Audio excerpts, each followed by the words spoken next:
नमस्कार, दिव्य हिमाचल टीवी में आपका स्वागत है। मैं अनुज कुमार।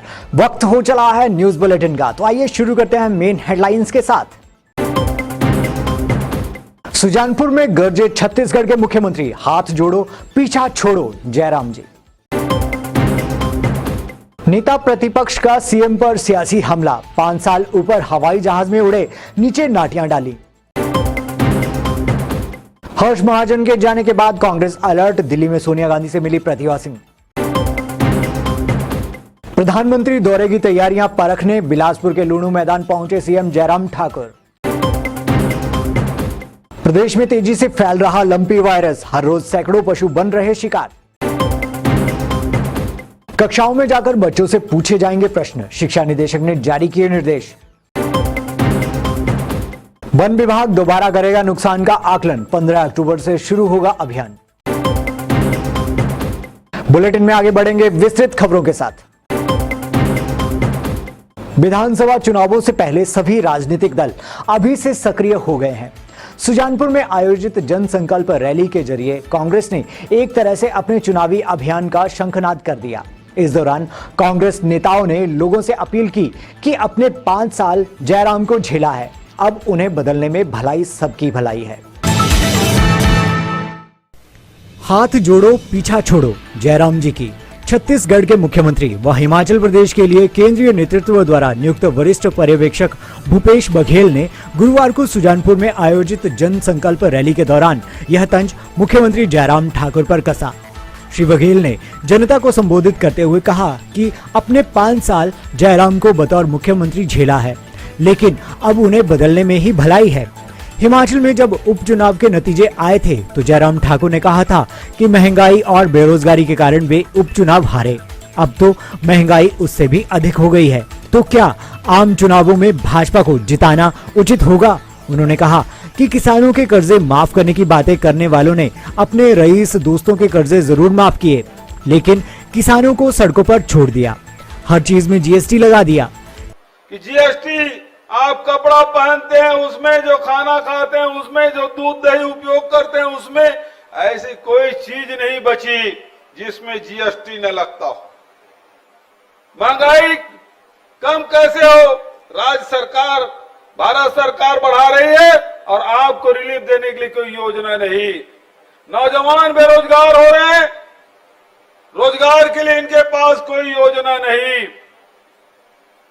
योजना तो कांग्रेस सरकार के पास है, कांग्रेस पार्टी के पास है। केंद्र पर हमला बोलते हुए बघेल ने कहा कि भाजपा नेता कहते हैं 1 रैंक 1 पेंशन देंगे, लेकिन अग्निपथ योजना से ना रैंक मिलेगा ना ही पेंशन। केंद्र में कांग्रेस की सरकार बनते ही इस योजना को पूरी तरह बंद कर पहले की तरह पक्की नौकरी का प्रावधान किया जाएगा। जयराम जी ने आपकी तकलीफें बढ़ाई, आपके बच्चों को नौकरी नहीं दी, और क्या कारण है कि भारतीय जनता पार्टी शासित राज्य में पेपर क्यों लीक होता है? मध्य प्रदेश में व्यापम घोटाला, उत्तर प्रदेश में पेपर लीक, शिक्षकों को भर्ती में घोटाला। अब हिमाचल प्रदेश में आया हूं तो यहां भी उसी प्रकार की बातें सुनाई दे रही। जहां जहां भारतीय जनता पार्टी की सरकार है वहां पेपर बेचा जाता है, परीक्षाएं रद्द की जाती है, रेलवे की भर्ती रोक दी गई है, सारी भर्तियां बंद। और तो और जो कहते थे वन पेंशन 1 रैंक 1 पेंशन, अब तो नो रैंक नो पेंशन। तो जो कहते हैं उसका उलट करते हैं। और बुलेटिन में अब रुकेंगे एक छोटे से ब्रेक के लिए। प्रदेश का सर्वाधिक लोकप्रिय मीडिया दिव्य हिमाचल एक बार पुनः अपने पाठकों के लिए लेकर आया है एक लकी योजना, कौन बनेगा लखपति, जिसके तहत प्रथम विजेता को दिया जाएगा 1 लाख का नगद पुरस्कार व रेफ्रिजरेटर, वॉशिंग मशीन से लेकर अन्य ढेरों पुरस्कार। तो आज ही अपने नजदीकी एजेंट या हॉकर से अपनी दिव्य हिमाचल की प्रति सुनिश्चित करवाएं व जुड़ जाएं दिव्य हिमाचल के इस लकी कूपन योजना के साथ। अधिक जानकारी के लिए पढ़ें दिव्य हिमाचल अखबार या संपर्क करें 01892 264713 पर। सुजानपुर में आयोजित जन संकल्प रैली में कांग्रेस नेताओं ने जयराम सरकार पर जमकर हमले किए। नेता प्रतिपक्ष ने जयराम ठाकुर को नौकरियां बेचने वाला मुख्यमंत्री करार दिया। उन्होंने कहा कि अब मोदी क्या अमेरिका का राष्ट्रपति भी आ जाए तो भी जयराम को नहीं जिता सकता। सुजानपुर में आयोजित कांग्रेस की जन संकल्प रैली में नेता प्रतिपक्ष मुकेश अग्निहोत्री ने मुख्यमंत्री जयराम ठाकुर पर एक के बाद एक जुबानी हमले किए। उन्होंने कहा कि 5 साल में जयराम ठाकुर ने ऊपर हवाई जहाज उड़ाए और नीचे नाटियां ही डाली। प्रदेश को इस तरह कर्जे में डुबोया कि 40,000 करोड़ का कर्ज 85,000 करोड़ तक पहुंचने वाला है। मुकेश ने कहा कि जैसे आज पूर्व मुख्यमंत्री डॉक्टर वाई.एस. परमार को प्रदेश निर्माता के रूप में याद करते हैं और वीरभद्र सिंह को आधुनिक हिमाचल के निर्माता के रूप में याद किया जाता है, वैसे ही जयराम ठाकुर को नौकरियां बेचने वाले सीएम के रूप में याद रखा जाएगा। वीरभद्र सिंह जी को कहते हैं आधुनिक हिमाचल के निर्माता, डॉक्टर परमार को कहते हैं हिमाचल के निर्माता जिन्होंने हिमाचल बनाया। जयराम को क्या कहेंगे? नौकरियां बेचने वाला मुख्यमंत्री, नौकरियां नीलाम करने वाला मुख्यमंत्री, जिसके राज में सारे युवाओं को ठग दिया गया। नेता प्रतिपक्ष ने कहा कि प्रधानमंत्री मोदी क्या अगर अमेरिका के राष्ट्रपति भी आ जाएं तो भी अब जयराम मुख्यमंत्री नहीं बन सकते। जिस सरकार में तहसीलदार परोठे लेके जाएंगे, बीडीओ पानी लेके आएगा, पटवारी भीड़ लेके आएगा, कानगो जो है पंडाल को सजाएगा, वो काम सरकार काम कब करेगी? इसीलिए हम बार बार आप कह रहे हैं सरकार बदलो, हालात बदलो। और ये सरकार जा रही है, अपने मन में बिठा लो, अपने मन में बिठा लो सब लोग। इस सरकार को ये कहते हैं मोदी जी बचाने आ रहे हैं, मैं कह रहा हूं कि अमेरिका का राष्ट्रपति भी आ जाए तब भी जयराम नहीं बचता। कोई नहीं बचा सकता इस व्यक्ति को, इस व्यक्ति को जाना है। मुकेश ने कहा कि अमृत महोत्सव के नाम पर 75 रैलियां प्रदेश में की जा रही हैं। एक एक रैली पर 1-1 करोड़ का खर्च सरकारी खजाने से करके बीजेपी अपनी ब्रांडिंग कर रही है। आने वाले समय में वह पेड़ के नीचे बैठकर ये जरूर गाएंगे कि कोई लौटा दे मेरे बीते हुए दिन। मैंने कहा कुछ दिनों के बाद किसी पेड़ के नीचे बैठना, वहां गाना गाया करना, कोई लौटा दे मेरे बीते हुए दिन। वहां पेड़ के नीचे बैठना, तुम्हारा समय समाप्त है। हिमाचल की जनता ने मन बना लिया है। विधानसभा चुनावों से पहले नेताओं के एक दूसरे दल में जाने के बाद सियासी दलों की चिंताएं बढ़ गई हैं। ऐसे में अब वरिष्ठ नेता हर्ष महाजन के भाजपा में जाने के बाद कांग्रेस ने प्लान बी पर काम शुरू कर दिया है। हिमाचल की रणनीति पर कांग्रेस ने दिल्ली में मंथन शुरू कर दिया है। हर्ष महाजन के जाने के बाद अब कांग्रेस पूरी तरह से एक्टिव मोड में है और फूंक फूंक कर ही कदम रख रही है। कांग्रेस प्रदेशाध्यक्ष प्रतिभा सिंह को केंद्रीय चुनाव समिति की बैठक के बाद हिमाचल लौटना था, लेकिन हर्ष महाजन के एपिसोड के बाद बुधवार देर रात राष्ट्रीय अध्यक्ष सोनिया गांधी ने आपात मीटिंग बुला ली और इस वजह से वह वापस नहीं आ पाई। इसके साथ ही गुरुवार को भी कांग्रेस के राष्ट्रीय महासचिव स्तर की एक बैठक दिल्ली में हुई है। हिमाचल में कांग्रेस उन सीटों पर भी दोबारा विचार कर रही है जिनमें टिकटों के आवंटन के बाद बगावत पनप सकती है। राष्ट्रीय अध्यक्ष सोनिया गांधी से प्रतिभा सिंह की मुलाकात में मुख्य तौर पर पार्टी के कुनबे को बचाने और कार्यकर्ताओं के मनोबल को ऊंचा रखने पर चर्चा हुई है। साथ ही इस बात पर भी जोर दिया गया है कि अब कोई भी बड़ा नेता पार्टी छोड़कर ना जा सके। प्रधानमंत्री 5 अक्टूबर को बिलासपुर में बन रहे एम्स का उद्घाटन करने पहुंच रहे हैं। इसके लिए सरकार व प्रशासनिक स्तर पर तैयारियां जोरों शोरों से चल रही हैं। इन्हीं तैयारियों को जांचने सीएम जयराम ठाकुर भी बिलासपुर पहुंचे और सभा स्थल का निरीक्षण किया। मुख्यमंत्री जयराम ठाकुर ने कहा है कि प्रधानमंत्री नरेंद्र मोदी के 5 अक्टूबर को बिलासपुर के दौरे के दौरान एम्स का उद्घाटन करेंगे। वहीं इसके अलावा प्रधानमंत्री के अन्य कार्यक्रम भी हैं। प्रधानमंत्री नरेंद्र मोदी का बिलासपुर दौरा ऐतिहासिक होगा। मुख्यमंत्री जयराम ठाकुर गुरुवार को बिलासपुर पहुंचे। इस दौरान मुख्यमंत्री ने लुहणू में सभा स्थल का निरीक्षण किया। निरीक्षण के दौरान प्रदेश भाजपा अध्यक्ष सुरेश कश्यप, मुख्यमंत्री के राजनीतिक सलाहकार त्रिलोक जम्बाल, जिला भाजपा अध्यक्ष स्वतंत्र सांख्यान, उपायुक्त बिलासपुर पंकज राय सहित अन्य मौजूद रहे। इस दौरान मुख्यमंत्री ने अधिकारियों को उचित निर्देश भी दिए। वहीं इसके बाद उपायुक्त कार्यालय परिसर बचत भवन में उपायुक्त पुलिस अधीक्षकों के साथ वीडियो कॉन्फ्रेंस में भाग लिया। इस दौरान मुख्यमंत्री जयराम ठाकुर ने कहा कि पीएम के दौरे को लेकर भाजपा की ओर से तैयारियां की जा रही हैं।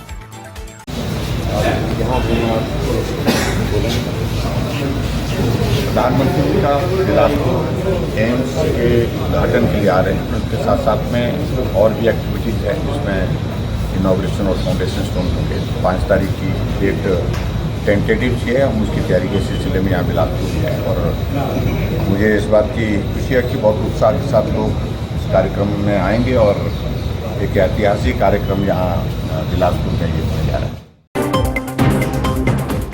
हिमाचल प्रदेश में लंपी वायरस ने पशुपालकों की कमर तोड़कर रख दी है। प्रदेश में हर रोज सैकड़ों पशुओं की मौत हो रही है। पहले अधिकतर दूध देने वाले पशुओं की मौत इस रोग से हो रही थी, लेकिन अब कई स्थानों पर बैल भी इस रोग से दम तोड़ रहे हैं। राज्य में फैले लंपी वायरस से आए दिन कई मवेशी मौत की नींद सो रहे हैं। ऐसे में पशुपालकों को दिक्कतों का सामना करना पड़ रहा है। विशेषज्ञों की माने तो यह बीमारी कमजोर इम्यून सिस्टम वाले पशुओं को अपनी जकड़ में लेती है। पशुपालन विभाग कांगड़ा के उप निदेशक डॉक्टर संजीव धीमान ने बताया कि अब तक कांगड़ा जिला में 32,353 मामले लंपी बीमारी के आ चुके हैं। इनमें 1,861 पशुओं की मौत हो चुकी है, जबकि 17,000 ठीक हुए हैं। वहीं पशुपालन विभाग चंबा के उप निदेशक डॉक्टर लाल गोपाल ने कहा कि जिला के 25 अस्पतालों में केवल 11 डॉक्टर ही अपनी सेवाएं दे रहे हैं। तो बताना चाहता हूं कि लगभग जो है रिकवरी रेट जो है इसमें काफ़ी अच्छा है। हमारे 17,000 से ऊपर जानवर जो है ठीक हो चुके हैं। बिल्कुल आपने सही कहा है कि अगर हम देखें तो ज़िला कांगड़ा में शुरू में अगस्त के शुरू में जो है लंपी स्किन डिजीज़ के केसेस आने शुरू हुए थे और आहिस्ता आहिस्ता वो बढ़े और एक समय में 1,400-1,500 केसेस जो हैं हर रोज़ आ रहे थे। आज की डेट में जो है ये काफ़ी कम हो गए हैं। इसमें जो है आप मान के चलिए लगभग 400 के केस जो हैं जिला कांगड़ा में आ रहे हैं और कुछ दिनों से वो 350 तक भी बीच में गए हैं। तो काफ़ी हद तक जो है इस बीमारी को जो है कंट्रोल में किया गया है, परंतु अभी भी कई क्षेत्र ऐसे हैं जहां पर पहले बीमारी का प्रकोप नहीं था। नए क्षेत्रों में भी वहाँ कुछ केसेस देखने को मिल रहे हैं, जैसे हमारी पालमपुर बेल्ट है। तो विभाग द्वारा इस बारे में जो है कदम उठाए जा रहे हैं ताकि बीमारी को आगे बढ़ने से रोका जा सके। प्रदेश के स्कूलों में बच्चे क्या सीख रहे हैं, इस बारे में जानकारी जुटाई जा रही है। इसके लिए बच्चों से लेकर शिक्षकों का रिकॉर्ड भी तलब किया जा रहा है। इस दौरान स्कूलों का निरीक्षण भी किया जाएगा। हिमाचल के सरकारी स्कूलों का औचक निरीक्षण होगा। उप निदेशक की अध्यक्षता में गठित टीमें कभी भी स्कूलों में निरीक्षण करने के लिए पहुंच सकती हैं। यह निरीक्षण महज औपचारिकता नहीं होगी। निरीक्षण में 3 चीजों पर मुख्य फोकस रहेगा। उप निदेशकों को कहा गया है कि वे स्कूलों में जाकर गुणवत्ता शिक्षा को लेकर क्या कार्य किया जा रहा है उसे जांचें। शिक्षक किस तरह से स्कूलों में पढ़ा रहे हैं, अनुशासन कितना पाठ्यक्रम कवर हो चुका है, इसे भी जांचें। स्कूलों में जाकर बच्चों से सवाल करें। यदि कोई मौखिक रूप से जवाब नहीं दे रहा है तो लिखित में उससे जवाब मांगे। निरीक्षण टीम क्लास में जाकर छात्रों से सवाल पूछेगी। यह सवाल लिखित और मौखिक दोनों तरह से पूछे जा सकते हैं। निदेशक उच्चतर शिक्षा विभाग डॉक्टर अमरजीत शर्मा की ओर से इस संबंध में सभी जिलों के शिक्षा उप निदेशकों को निर्देश दिए गए हैं। इस साल फायर सीजन में हुए नुकसान का एक बार फिर निरीक्षण होगा। इसके लिए वन विभाग ने पूरी तरह तैयारी कर ली है। इसके लिए 15 अक्टूबर से विशेष अभियान शुरू किया जाएगा। वन विभाग को आगजनी से हुए 6 करोड़ रुपए के नुकसान का आकलन दोबारा होगा। वन विभाग के आकलन के लिए टीमें तैनात कर दी हैं। ये सभी टीमें उन जिलों का दौरा करेंगी जहां आगजनी की घटनाएं ज्यादा हुई थीं। इन घटनाओं से पूर्व में आंके गए नुकसान से नए आंकड़े मिलाए जाएंगे। इन आंकड़ों के आधार पर वन विभाग आगामी नुकसान का जायजा लेगा और आर्थिक मदद के लिए यह रिपोर्ट केंद्र और राज्य सरकार के सुपुर्द की जाएगी। साथ ही नुकसान के अनुसार ही फरवरी के बाद इन क्षेत्रों में पौधारोपण अभियान भी चलाया जाएगा। वन विभाग इस सर्वेक्षण को 15 अक्टूबर से शुरू करेगा। विभाग ने उम्मीद जताई थी कि जिन जंगलों में ज्यादा नुकसान हुआ है उनमें बारिश के बाद दोबारा से हरियाली लौट सकती है, यानी जो पेड़ जलने के बाद अब दोबारा हरे हो गए होंगे उन्हें नुकसान की सूची से हटा दिया जाएगा। वन विभाग का मानना है कि पूर्व में नुकसान 6 करोड़ रुपए था। और अब चलते चलते विधानसभा चुनावों के चलते शराब माफिया पर नजर, हिमाचल ने पंजाब, हरियाणा, जम्मू कश्मीर संग बनाई रणनीति। बीबीएन के दभोटा में नाके के दौरान कार सवार से पकड़ा 88 किलो चूरा पोस्त। पंजाब पुलिस में सब इंस्पेक्टर की नौकरी के नाम पर बद्दी के 2 युवकों से ठगे 13.5 लाख। और शिंकुला दर्रे की सैर करवाएगा पर्यटन विकास निगम, मनाली से कल सुबह 7 बजे रवाना होगी डीलक्स बस। बुलेटिन में आज बस इतना ही। कल आपसे फिर मुलाकात होगी। देखते रहें दिव्य हिमाचल टीवी।